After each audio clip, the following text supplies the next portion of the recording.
Muchísimas Hola. gracias por estar con nosotros en este Mujeres Ciber 4.0. Cristina Pitarch, directora EMEA en Google Tech. Buenas tardes. Hola, ¿qué tal? Buenas tardes.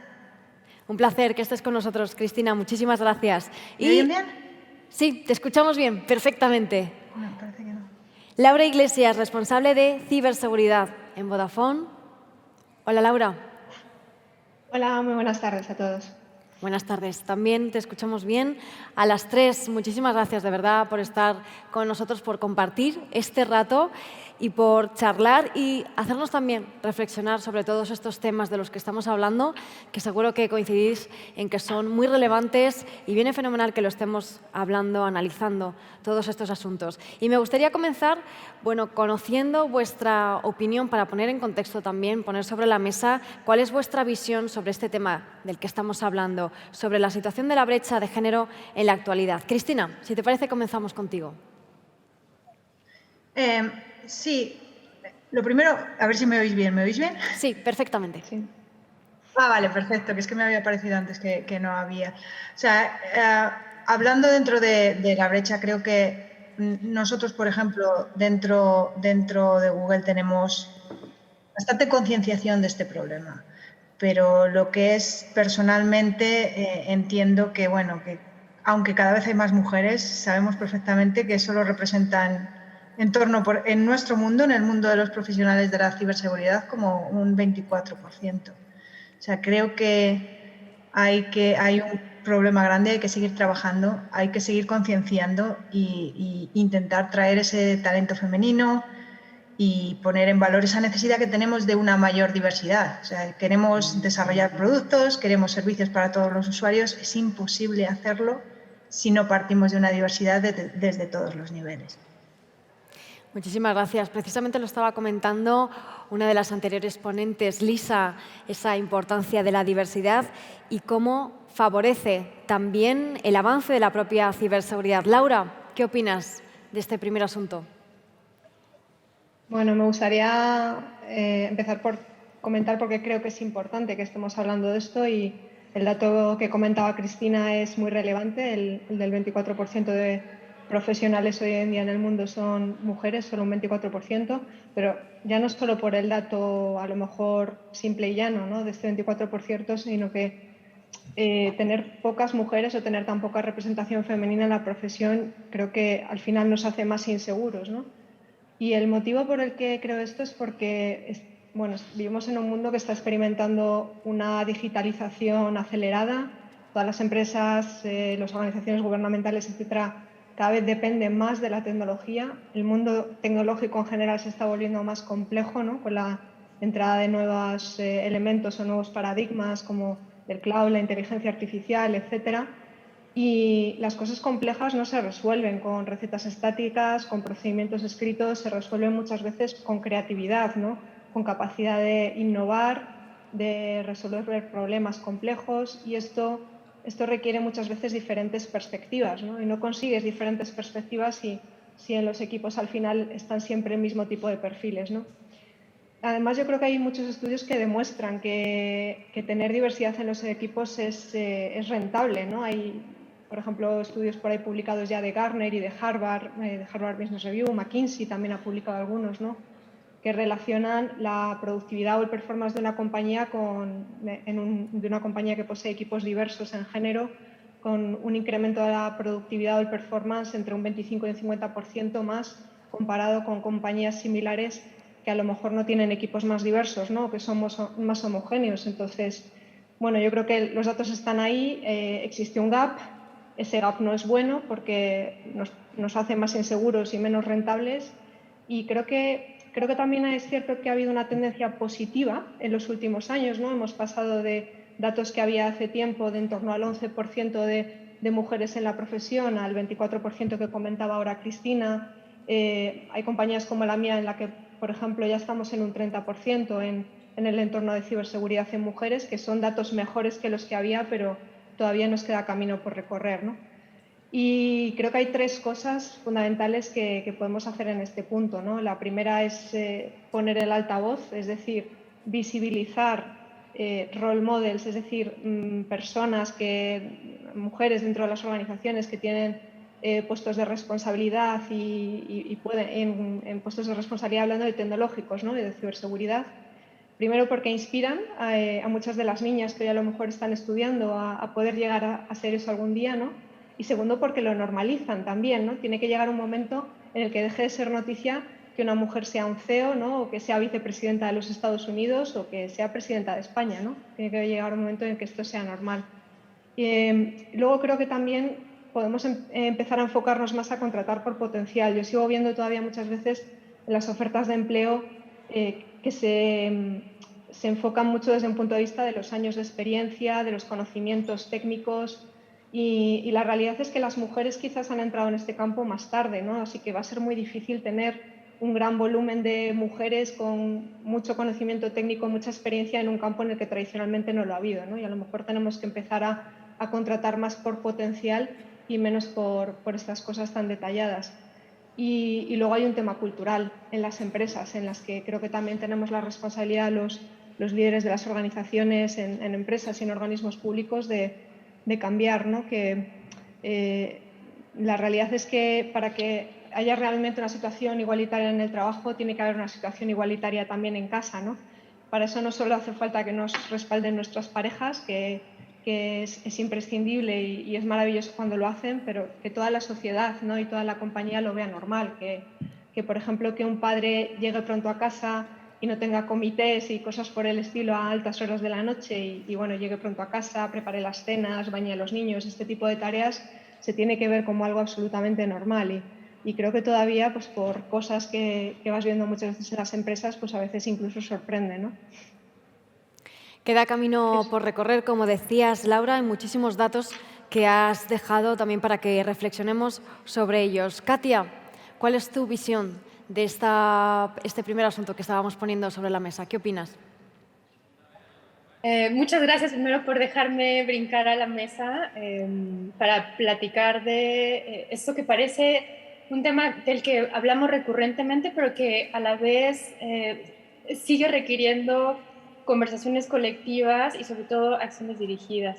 Yo quisiera dejar como sobre la mesa el mensaje que necesitamos hablar de que no solamente hay una brecha, dejar de hablar de la brecha de género digital como algo único, sino más bien empezar a hablar sobre las distintas brechas de género dentro de lo digital o en las tecnologías que luego concluyen en que haya menos profesionales en el ámbito del STEM.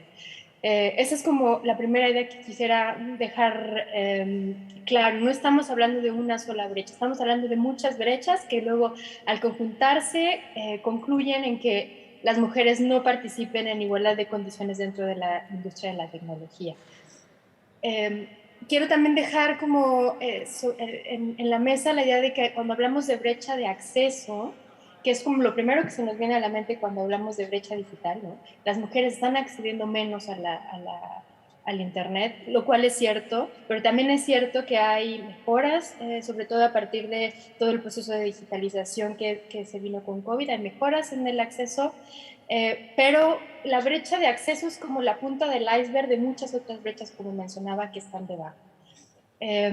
Las mujeres no solo no acceden, sino que cuando acceden de una forma que se ha dicho no es de calidad. No tienen acceso de calidad muchas veces, no tienen los dispositivos actualizados, no tienen los conocimientos necesarios para poder tener una experiencia digital como lo tienen sus pares u los hombres. Tienen menos alfabetización digital, entonces cuando están navegando en línea no conocen cuáles son las medidas de ciberseguridad básicas que deberían de adoptar. Eso hace que en muchos casos sean víctimas de violencia digital, como lo mencionaba yo en la presentación anterior, y eso tiene un efecto silenciador, hace que se involucren menos en las tecnologías y propicia que se profundice la brecha. Entonces, estamos hablando de muchos impactos de la desigualdad de género que se han trasladado al ámbito de las tecnologías y que luego llegan a la brecha que tienen los profesionales o la brecha del número de profesionales que participan en las STEM. Y ahora, volcándonos ahora a esta brecha en particular de la que hablaban las mujeres valiosísimas que comparten conmigo esta presentación. Estamos hablando de brechas, vuelvo también mucho más profundas que van más allá del número de mujeres que trabajan en la industria de la tecnología. Estamos hablando de muchas veces espacios de trabajo que no son amigables y de espacios de trabajo que a veces les piden a las mujeres cambiar en lugar de que los espacios de trabajo cambien para poder recibir más mujeres. En el fondo, lo que está de fondo son estereotipos de género y sé que esto viene como a ser reiterativo, siempre hablamos de estereotipos de género, pero la verdad es que hay estereotipos de género detrás de la falta de participación de las mujeres y de todas estas brechas digitales, que se inician cuando las niñas, las jóvenes, en sus primeros años, empiezan a crear identidades que son lejanas de las tecnologías. Entonces, empiezan a crear una identidad distante que como con una idea de que naturalmente son menos capacitadas para poder entender y manejar las tecnologías, y eso se traduce a lo largo de toda la vida de muchas mujeres y es lo que las mantiene fuera de los espacios digitales y de la industria en general. Entonces, una de las ponentes refirió efectivamente que es muy importante tener role models, porque entonces así vamos reconstruyendo, vamos propiciando la creación de identidades distintas de estas niñas que después pueden formar parte de la industria de la tecnología. Y también yo, hablando como de esta pirámide o de este iceberg de brechas de género, también creo que es importante movernos ya de la medición exclusiva del acceso, sino empezar a medir qué tan significativa es esta conectividad, qué tanto cuando se conectan las mujeres están utilizando las herramientas que el Internet les otorga. Entonces cambiar como la forma en la que lo estamos midiendo. Y yo vuelvo otra vez a mi tema y a la guía que acabo de presentar y enfocarnos en la seguridad digital de las mujeres, porque si desmitificamos el proceso de la ciberseguridad, si les decimos a las mujeres, no es un espacio en el que estés en riesgo, ¿no? Hay riesgos, sí, pero tú tienes también herramientas para poder navegar segura. Eso genera empoderamiento dentro del espacio y eso también propicia como un deseo de aprender más, un deseo de involucrarse más y muchas veces como de romper este sesgo de autoselección, ¿no? Son muchas veces las mujeres las que dicen, no, es que yo no sé, es que no puedo. Bueno, quizá empezando con aprendizajes muy básicos de ciberseguridad, una vez se va dando cuenta que el proceso es mucho más sencillo de lo que parece y se generan por ahí intereses para poder seguir en ese camino. Aquí me detengo porque si no podemos seguirnos en el tema.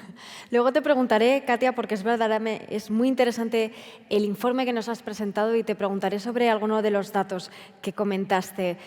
Cristina y Laura, me gustaría saber cómo se percibe, en vuestro caso que lo conocéis bien, en las grandes empresas tecnológicas, esa brecha de género. Laura. Bueno, pues en primer lugar yo creo que sí que hemos avanzado en el sentido de que se reconoce que existe un gap, ¿no? Y cada vez es más habitual encontrarte en los informes de cuentas de resultados anuales de las compañías. En AMIA lo hay, pero también conozco informes de otras compañías tecnológicas que también vienen esos datos y hablan pues hablan del gap, hablan del porcentaje de mujeres que puede haber en la plantilla, del porcentaje de mujeres que hay en puestos directivos, incluso de la brecha salarial y de otros tipos de datos, ¿no? Entonces, bueno, está claro que para poder resolver un problema, lo primero es reconocer que el problema existe y poner datos encima de la mesa que permitan empezar a cambiar las cosas, ¿no? Luego también estoy viendo que aparecen, ligados a estos datos que se van presentando, aparecen objetivos, ¿no? Y que luego se traducen en proyectos dentro de las compañías ligados a tratar de mejorar esos datos en los siguientes informes, ¿no? De ir poco a poco reduciendo este problema. Así que, en general, lo que estoy viendo es eso, que se reconoce el problema, que se le está poniendo datos para poder dimensionarlo, se le está dando visibilidad en un sitio tan importante como puede ser el informe de cuentas de resultados, ¿no?, que leen los inversores, y se están poniendo además objetivos y proyectos en marcha para tratar de cambiarlo. El cambio sigue siendo quizás lento a lo mejor, más de lo que nos gustaría porque la brecha es grande, pero es bueno que haya tanto esfuerzo y tanto foco en las compañías por tratar de mejorar esto. Sin duda. Cristina, ¿cómo lo ves? ¿Cómo se percibe esto en las grandes empresas y qué vías concretas crees que se pueden abordar para trabajar en reducir este gap? Bueno, yo creo que, por ejemplo, en Google, como he mencionado antes, existe muchísima concienciación del problema y una responsabilidad no solo con nuestros propios empleados, pero también con las comunidades. O sea, de esta manera, la intención es que tenemos que seguir y tenemos una responsabilidad en crecer este porcentaje que tenemos de mujeres en el mundo de ciberseguridad o de tecnología y demás. O sea, en nuestro caso hay mucho foco dentro de la educación. Por ejemplo, nosotros hemos renovado que tenemos 10 becas a mujeres en el título de experto universitario en ingeniería inversa, inteligencia malware en la Universidad de Málaga. Es un ejemplo de las cosas que se pueden ir haciendo. Anunciamos también hace unos meses que creamos certificados profesionales, que son cursos de 120 horas. Realmente no es necesario ninguna formación previa, pero como estaba diciendo Katia, es para que nosotros podamos fortalecer esa empleabilidad de las personas en el mundo tecnológico, y dentro de las cuales 6.000 becas se ofrecen, la mitad de ellas se ofrecen a mujeres. Tenemos cursos de soporte que cuenta con más de 20 horas específicas en ciberseguridad. O sea, son adopción hacia la comunidad con iniciativas para facilitar que las mujeres realmente pierdan ese miedo que existe a las cosas que son demasiado tecnológicas. Dentro de lo que es nosotros como empleados, también creo que hay muchísimas iniciativas, mucha concienciación. Creo que cada año va subiendo los informes, como estaban mencionando Laura y Katia, nos están haciendo realizar que la brecha está ahí y que si nosotros queremos estar dentro del tope de la innovación, tenemos que tomarnos esto muy, muy en serio. Y existen múltiples iniciativas de lo que nosotros llamamos coaching, sponsorship de talent, foco en la diversidad en la materia de contratar personas, de todo tipo. Por lo que estoy viendo y por todas las empresas con las que yo trato día a día, es algo bastante común, o sea, es algo que se hace mucho y en España existe bastante concienciación. ¿Es suficiente?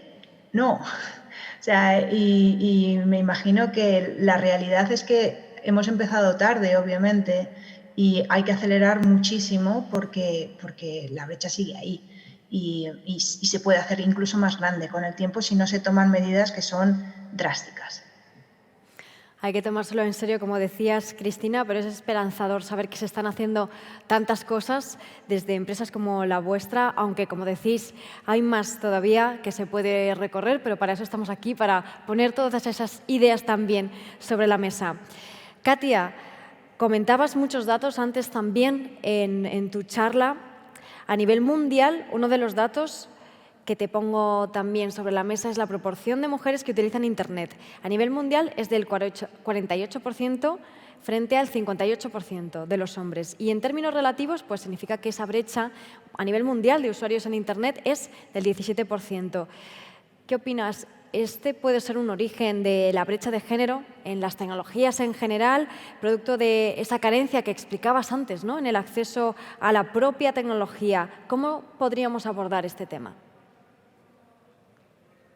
Sí, sin duda, la brecha de acceso, como lo señalabas, es una referencia, nos da ya una referencia inicial de cómo están las mujeres frente al Internet y en esta era digital. Y el porcentaje no es poco, ¿no? Parece ser que está disminuyendo. Por ejemplo, en América Latina van bastante bien los números en cuanto al número de mujeres que están accediendo a Internet.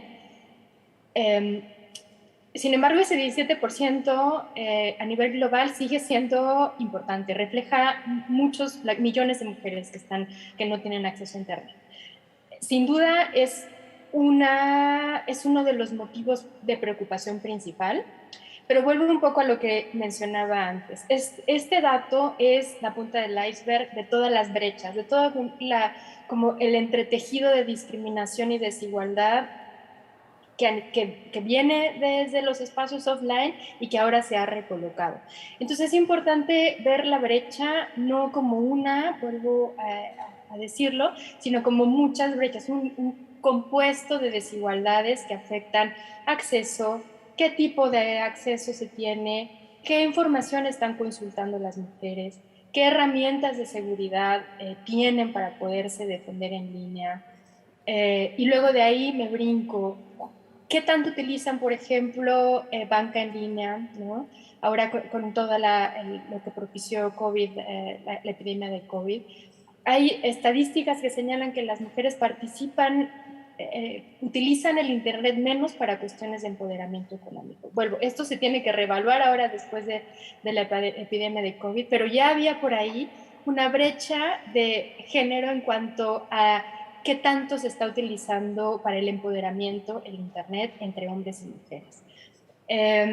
Y luego eso, cómo está impactando a las mujeres y niñas a lo largo de sus vidas.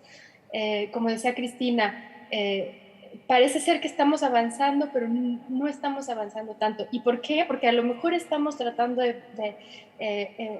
nos estamos enfocando en qué tantas mujeres están en línea y cuántas mujeres están accediendo a la industria de la tecnología, y no todos estos huecos donde se pierden las mujeres.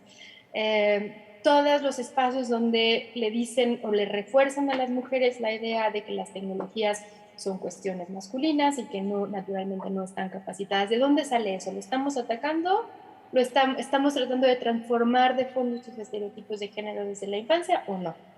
Y sobre todo, como en el tema de la ciberseguridad, es súper importante, quiero aprovechar para conectar la presentación del tema de violencia digital con el tema de brechas a nivel de acceso, pero también brechas de personas que participan en el ámbito de ciberseguridad.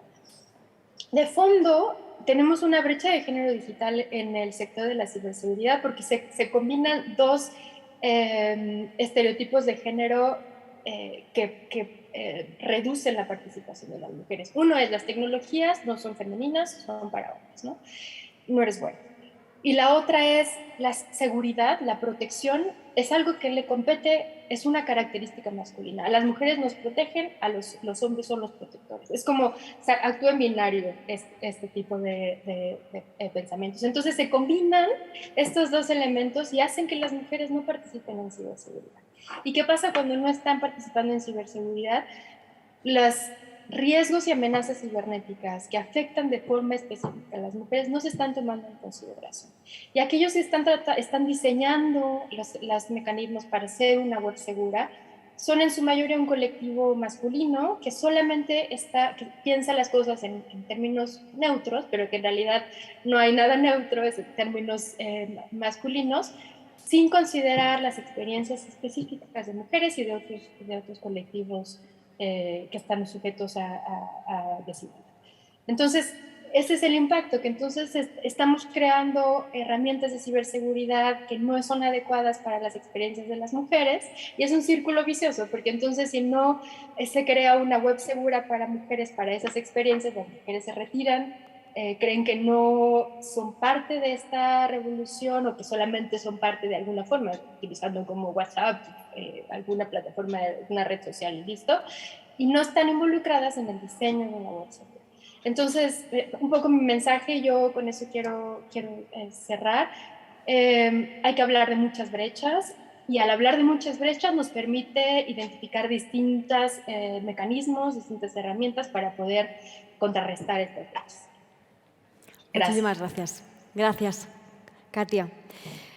Cristina, Laura, antes Lisa Forte también estaba hablándonos de que todo esto influye la diversidad en el propio resultado de los productos, de los servicios que se ofrecen. ¿Qué opináis en qué se manifiesta esta reducida representación, esta menor representación a la hora de desarrollar soluciones, herramientas, productos? Cristina.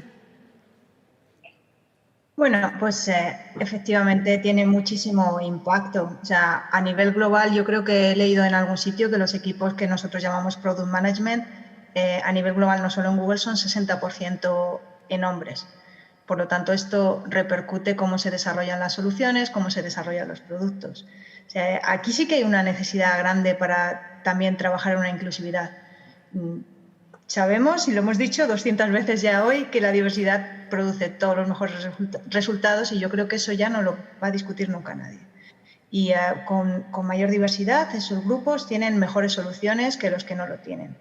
Y de la misma manera, pues metiendo diferentes voces, experiencias, perspectivas, que es algo de las cosas de las que se suele oír. O sea, no solo este tipo de formación o este tipo de experiencia hace una buena persona que pueda desarrollar productos.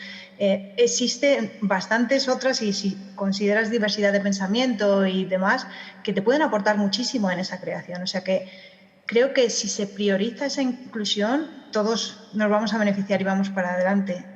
En mi opinión, y yo creo que está basado mucho también en la forma en la que yo veo cómo funcionan las cosas en Google, un buen equipo de producto tiene que tener exactamente este mix de lo que llamamos diseño, tecnología, negocio, de género, de educación, de experiencia, por lo que nuestro consumidor es global y desde luego es diverso.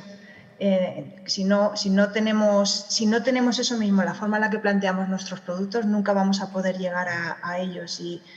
Y vemos muchas veces productos que han sido diseñados con una idea, que a lo mejor, como Katia estaba diciendo, son más masculinos o llamados a usar para el hombre y nos echa un poco para atrás a la hora de ser parte de ellos. Entonces, en ese sentido, debemos todos tener una responsabilidad para diseñar cosas que sean globales, porque al final el mundo va en esa dirección. El consumidor no es solo una parte del mundo que es un hombre o una mujer, es todos.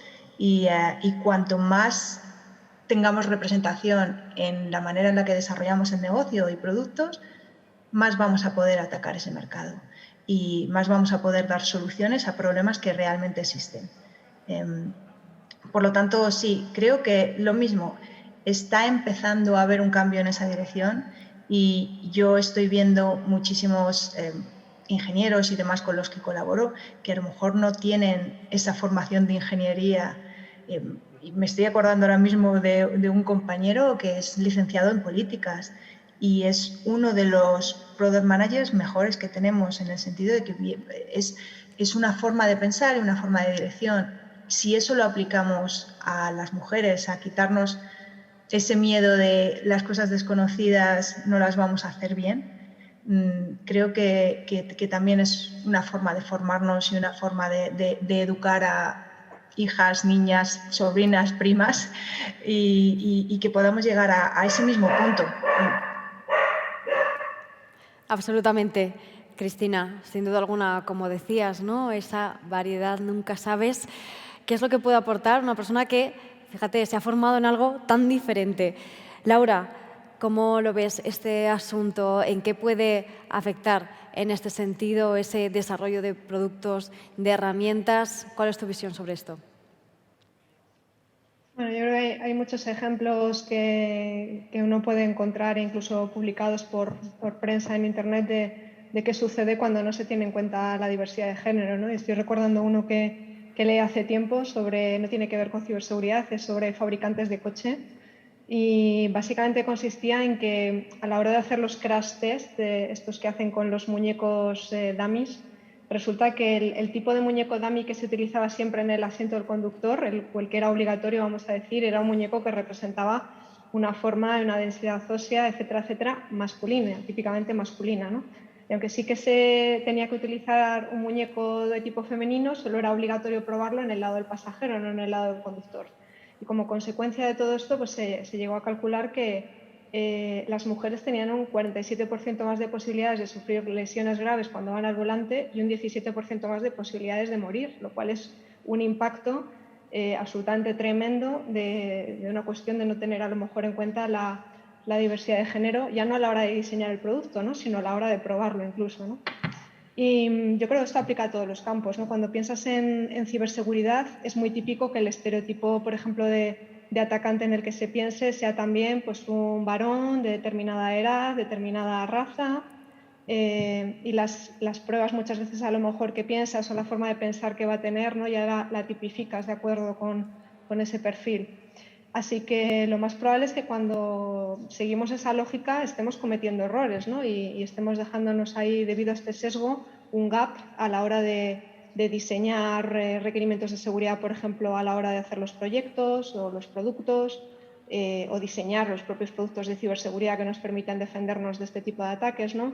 Por eso creo que es muy importante tener todas las posibles consideraciones de género en cuenta, y no solo de género, ¿no? Incluso de otros tipos de razas, de países, culturas, idiomas, etcétera, ¿no? Desde un punto de vista de ciberseguridad, teniendo en cuenta el rango de atacantes que puede haber, y que, aunque la atribución es difícil y muchas veces no se llega a saber quién es el atacante, sí que es cierto que ha habido muchos casos en los que se ha demostrado que no era un hombre blanco de determinado perfil, sino que era una mujer.